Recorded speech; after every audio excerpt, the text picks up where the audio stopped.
सर्वांना नमस्कार. मी रोहन घुगे, जिल्हाधिकारी जळगाव.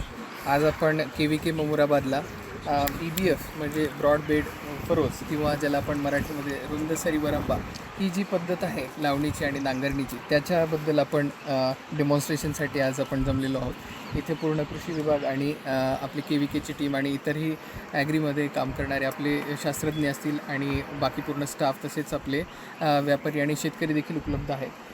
तर यामध्ये आपण जर बघितलं तर ही जे बियाणं आहे आणि ही बियाणं ह्या यंत्राच्या माध्यमातून खाली जातं आणि ह्या ज्या दोन सरी पाडणारे जे दोन साईडला लावलेले वाफे तयार करणारे जे दात आहेत त्याच्यानी पूर्ण एक वाफा तयार होतो, एक ब्रॉड वाफा तयार होतो आणि त्याच्यानंतर ह्या प्रत्येक दातामधून आणखी पेरणी देखील करता येते.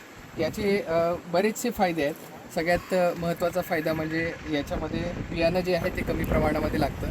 त्यासोबतच पाणी जे आहे ते पाणी जर जास्त आलं तरी ते ह्याच्यामार्फत आपले जे सरी आपण पाडलेले आहेत त्याच्यामार्फत निघून जातं आणि कमी जरी असेल तरी मॉइश्चर जे आहे त्याच्यामध्ये टिकून राहतं. त्यासोबतच बियाणं कमी लागत असल्यामुळे शेतकऱ्याची जी इनपुट कॉस्ट आहे ती कमी होते.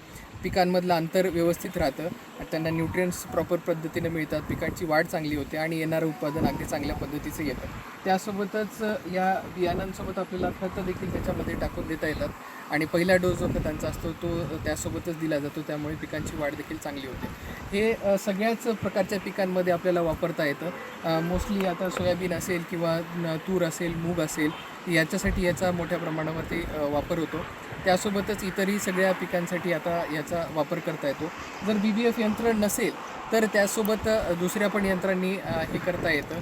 म्हणजे जसं आपले जर आपण बळीराम नांगर असतं आपलं त्याच्यानी सरी पाडून त्याच्यानंतर आपण त्याच्यामध्ये पेरणी देखील करू शकतो आणि डिबलरच्या मार्फत देखील पेरणी करू शकतो. बेसिक कन्सेप्ट हा आहे की याच्यामध्ये ब्रॉड बेड फरोज तयार झाले पाहिजे, एक उंचवटा मिळाला पाहिजे पिकांना आणि त्याच्यावरती पिकांची लागवड केली पाहिजे. मधल्या ज्या सरी आहेत त्याच्यातून पाण्याचा निचरा देखील खूप चांगल्या पद्धतीने होतो. जर आपण आता बघितलं तर क्लायमेट चेंजमध्ये कमी वेळेमध्ये जास्त पाऊस पडत असताना आपल्याला दिसून येतो, त्यामुळे पिकांचं मोठ्या प्रमाणावरती नुकसान होताना दिसून येतं.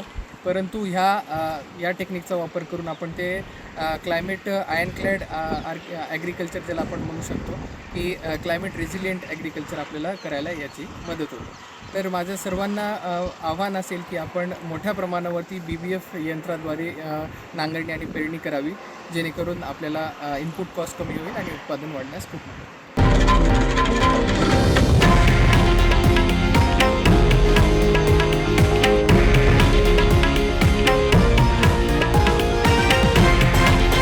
हे आहे देशातील नंबर 1 न्यूज नेटवर्क आणि आपण पाहत आहात TV9 मराठी, एकमेव.